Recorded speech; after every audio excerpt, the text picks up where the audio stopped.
Restorative and utopian messianism. Restorative emphasizes the rectification or tikkun of a flawed world, returning to a state of primordial perfection. It suggests the healing or restoring of a broken creation, bringing back a lost potential and rectifying past disruptions. In some interpretations of the Lurianic Kabbalah, the Messianic era involves the repair of the cosmic vessels or shells that shattered during creation.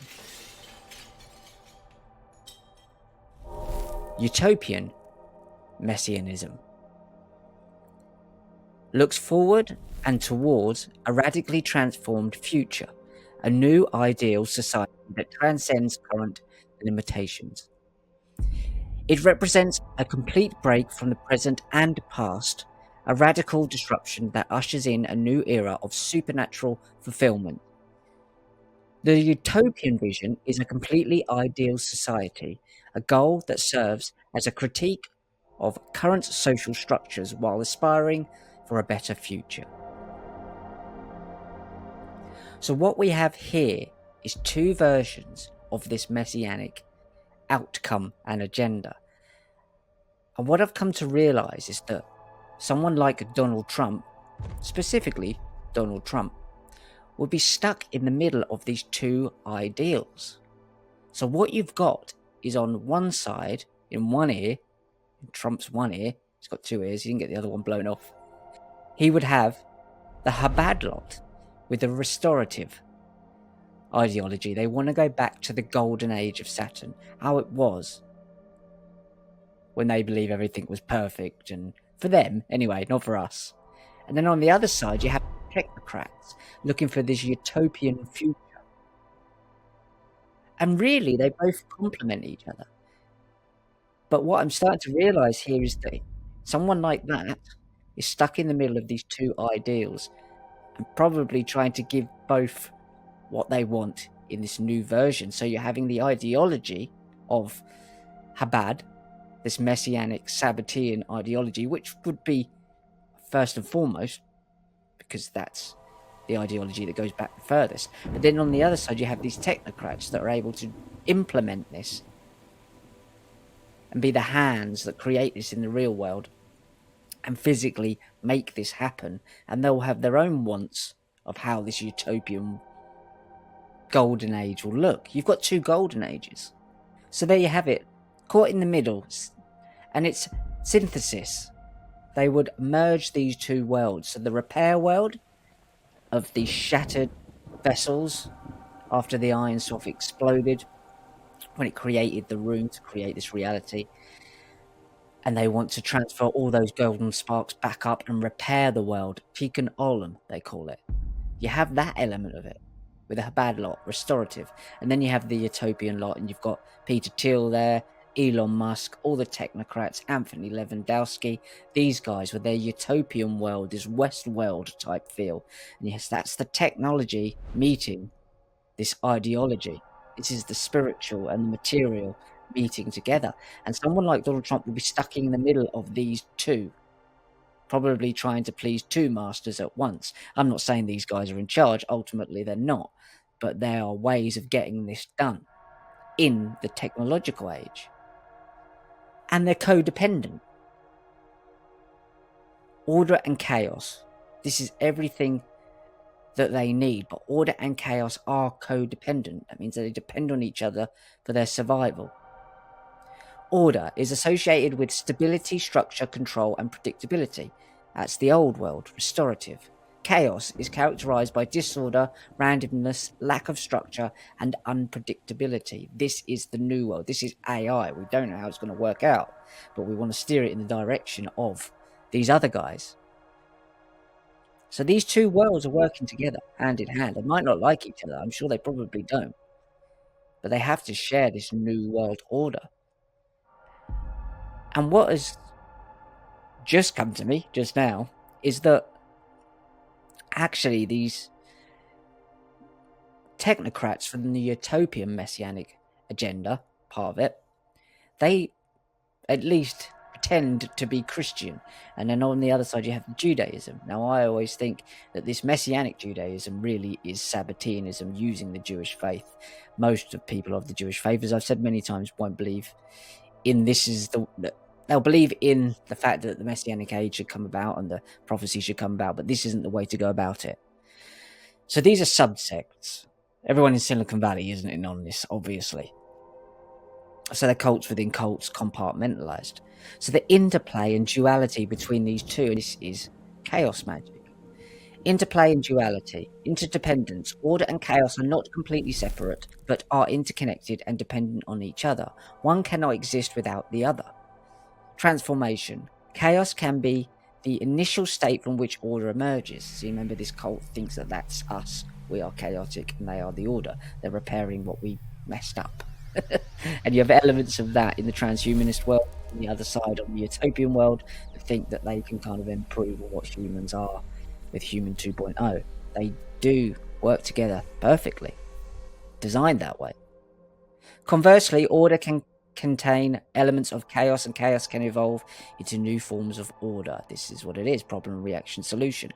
Complementary forces. In concepts like the yin and yang in Chinese philosophy, the opposing forces of order, yang, and chaos, yin, are complementary and give rise to new possibilities through their dynamic interplay. This is just alchemical magic. These are alchemical principles. The old world is the new world. It's formed from each other. Nothing new under the sun, the Saturn sun. The laws of the tech. So restorative. These are the laws that will be from the restorative world. We've been through this many times. This will be brought over to join the utopian technology. Belief in God, Yahweh, Demiurge, the evil creator God, as I've said in previous videos, and I'm talking about in the book to come, which is going to complement the I'm Immortal documentary. This is an archetype, or a blueprint as I call it, of a being. So people are arguing over names, numbers, signs and symbols. Really, it's an archetype. It's something that goes deep within. It's an evil creator God, as well as the hero's story is another archetype. Carl Jung called them archetypes. I call them blueprints. The blueprint of the evil creator God. So believe in that God. Do not worship idols, any other gods. So how the Christians square that with these of the Jewish faith, they can't. So there is a coming together there on the Mount of Olives, when the Jewish Messiah will be a physical person and the Christian Messiah will come down from the clouds. Now, I think that's a setup myself. For the Christians, respect God and praise him, do as you're told. Respect human life, depends what they categorize as human. Respect the family, they will say they are a family, I would say it's a cult. Respect for others' rights and property, as if they're going to do that, they mean them. Creation of a judicial system just to withhold all of those laws and respect all creatures. Some of that doesn't sound too bad. It really depends on how you interpret that. But the God one is going to be the real problem, isn't it? The very first one. So on the other side, you have the utopian world. They're going to bring in the technology to make sure that you stick to those 7 Noahide laws. Noahide, rainbow, the world to come, over the rainbow, over the visible light spectrum. They are going to use technology to make sure that you bring those 7 Noahide laws into this utopian world, which really is a restorative process back to the old world. You can see how it all loops round. They'll use the digital ID card, this brick card that we've been talking about here in the UK. That's the point. That's the utopian technology part that's complementing the restorative. The golden ages. So there's 2 golden ages here. There's the restorative golden age and there's the utopian golden age. Restorative golden age is what we would call the age of Saturn, the purple rain, as in kingdom reign. Prince was talking about the reign of Saturn. The purple is the haze that came down that allegedly went over the entire earth, allowed crops to grow far more abundant than they do now, so people had more. So this is the age when everybody had what they needed. This is the Garden of Eden. And this is their ideology. They want to go back to that with the laws, the 7 Noahide laws. This is when Saturn was their god. The two suns were in the sky. The Saturn sun seemed to be more prominent. And I think I spoke about last week when you've got the times of the day, or was it in focus when you talk about Saturn Day as their Sabbath? It's the last day. It ends on Saturn. And then their week starts on Sunday. So the sun comes first, Saturn comes last. Sunday to Saturday. The Great Reset in the middle. And you can see that loop there. And that looked to me very much like the haze that went around Saturn before it had its rings, and it was moved to where it is now, which possibly caused the cataclysms that Gilgamesh was talking about in those stories that were obviously became the flood of Noah later on. So when you talk about the Noahide laws, there was no Noah. The story comes from the Epic of Gilgamesh. So, and that's just one of them. You know that. So that golden age there is the restorative. They want that back. But these guys, technology guys that are in Trump's ear, they fund Trump, Peter Thiel, Elon Musk fund Trump. They've got hold of Trump. But also at the same time, the Rothschilds bailed out Trump. So you have this old restorative world there has a control over him as well. He's completely controlled by these two parties. Absolutely. And they are mutually beneficial if they can get their egos out of the way, which I don't think they can. So the 7th millennium, that 1,000-year rest, the new golden age, which is the restorative world and the utopian world, about to become something. Man, tech, tools matter. So man becomes a god. Technology becomes the god. They create that, and it's materialistic in this world. As I said earlier, they see this world as this new world as a material, physical place here on earth. Other Christians would say that the utopia and the heaven is in the afterlife. And it's not like that for all of those of the faith, obviously.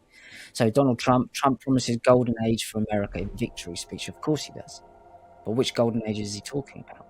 The utopian new world order of technology, or the restorative, or both? I would say he's talking about both. But what this gives us is an idea that there is going to be some tension in there, which they need, because obviously the tension is the alchemical process of getting things done.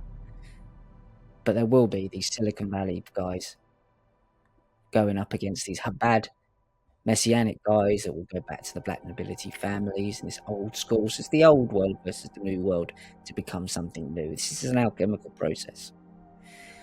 Ideology meets technology, and there you see it. You've got Jared Kushner, who is a Chabadnik from the restorative world, and you've got Elon Musk there from the utopian technocrat world. Speaking on the YouTube channel, live singing on Thursday, or live signing on Thursday, Donald Trump's son-in-law and former advisor told listeners that he was keeping fit because his generation could be the first to escape death. So this is restorative. I think there's a good probability that my generation is, hopefully with the advances in science, so the utopian world, hand in hand, either will be the first generation to live forever or the last generation that's going to die, the 41-year-old said. So we need to keep ourselves in pretty good shape. Now, this has been put out there as a joke. It's not a joke. These people, as we've proven over and over again on this show, want to become gods. They want to live forever. And as he says there, you've got the restorative world, the old world of Chabad, all of these pathetic laws and messianic laws and ideologies brought into the technology age of being able to live forever through gene splicing and mRNA technologies and cloning. They are working together, and you can see a classic example of the two worlds there. Elon and Jared. The technology, Musk explained, retains all your memories and your brain state. So even if your physical body dies, you can kind of be reincorporated in another physical body and retain your original memories and brain state. While Neuralink is a long way from that, Musk believes such a device is definitely physically possible. And he says, ultimately, you will have a whole brain interface that I guess is a sort of form of immortality, in that if your brain state is stored, you're kind of backed up on a hard drive, the billionaire said. Nothing to talking about the soul, obviously, and these guys who bad guys work to get work for, the Archons, they don't have that connection. You can always restore the brain state in a biological body or maybe a robot or something, which is probably what we're in, a biological synthetic spacesuit anyway. They're just upgrading it. Or not upgrading it, downgrading it, or just completely messing it up. So there's two people there talking about the same thing, immortality and becoming demigods. One from the technology world, the utopian world, and one from the restorative, old school ideology, Jared Kushner. Again, two worlds collide. Same old brand new you, two become one. A golden age is a metaphor for a period of great prosperity and peace, artistic and scientific flourishing and stability within a particular civilization or era. So this was the first golden age. It is characterized by innovation, exploration, and economic growth, alongside cultural developments in literature, music, and theatre, such as the Elizabethan Golden Age in England. However, the idea of a golden age is also rooted in ancient Greek mythology, where it represented a prehistoric era of abundance and harmony. It's the golden age of Saturn. This is where they want to go back to, some of them, and some of them want to create this one. A utopia is an imagined near-perfect society characterized by highly desirable qualities for its members, such as the absence of suffering, greed, and corruption, and the presence of social and economic equality, flawless governments, and healthy environments. The concept was coined by Sir Thomas More for his 1516 book Utopia, which described a fictional island society, Epstein Island. While the specific features of a utopia vary, they often feature communal living, shared resources, fair governance, and a focus on collective well-being rather than the individual wealth or power, which is communism, which is really a cult. Put your individual wants and needs aside for the greater good. They all have the same thing. All have the same thing. Do the same thing. Don't be an individual. Be a one hive mind for the greater good. So these two Saturn golden ages are going to be combined, in my opinion. Now, who will have the say over what? I would say the utopian guys, the transhumanists would really. But then, on the other foot, that's the right term, you've got these black nobility bloodline families that really are far wealthier than the likes of Elon Musk, although he's promoted as the world's richest man, or nearly. He's not. He's funded by these guys, and in the shadows are these black nobility bloodlines that haven't gone anywhere. They just work from the shadows now. The Golden Age loop. This is the end, and is also the beginning. So these two views that we'll go back to, that we started off with. The other two views were the restorative and utopian, from which Jewish messianism emerged. According to the restorative view, the coming messianic age would restore Israel to its former freedom and glory. So it's saying it had it already. Israel would be restored to a state when the law could be fully observed again, the Noahide laws. In the restorative view, an idealized past would become a present reality. In the utopian view, by contrast, the messianic age ushers in a future that has not yet been realized within history. Something new enters the world. Again, they're combining the two. It's alchemy coming up with something new that represents both sides. While different on the surface, Sholem makes the point that with Jewish thought, or within Jewish thought, the restorative and utopian visions of the Messianic age are really points of emphasis rather than opposed visions. Exactly. The reason is due to how an idealism informs and is informed by each perspective. In the utopian vision, ideals from the past are projected towards and forward onto an idealized future. In the restorative version, an idealized past is a recovered and realized version with utopian expectations. As Sholem observes, the completely new utopian order has elements of the completely old. But even this old order does not consist of the actual past. Rather, it is a past transformed and transfigured in a dream, brightened by the rays of utopianism, or the rainbow. You see the same sort of dynamic in how many Christians long for a lost Christendom, idealizing the past and projecting that forward in a utopian political fantasy. Exactly. But it's always about you not being where you are. I think I mentioned that before. Not being good enough as you are. Self-development. I'm not saying there's anything wrong with self-development, but it's a common theme. You are broken. You need to be better. You'll be somewhere else. Things were better in the past, in the good old days. I'll be better in the future when I've got so-and-so done. Nothing's ever good enough right now. And this keeps you off foot, but it also keeps things perpetually moving. That's alchemy. Motion. That's what keeps us going. We are waveforms. We are movement. We're going somewhere and we've been somewhere else.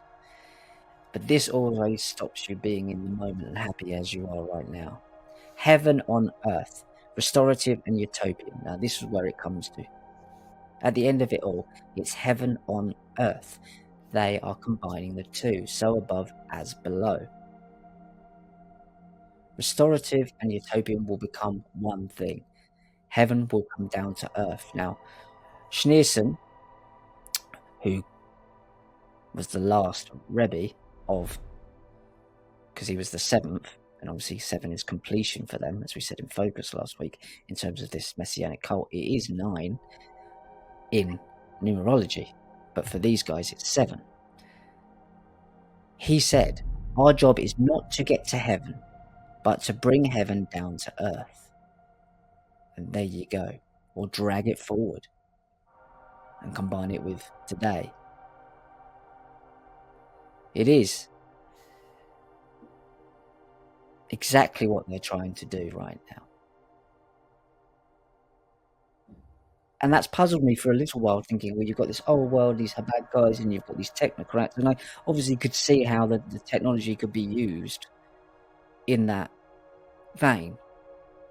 But it was Gershom Scholem's book about messianism that pointed this out, that there were restorative and utopian elements pushing this along, left, right, Trojan horse going forward.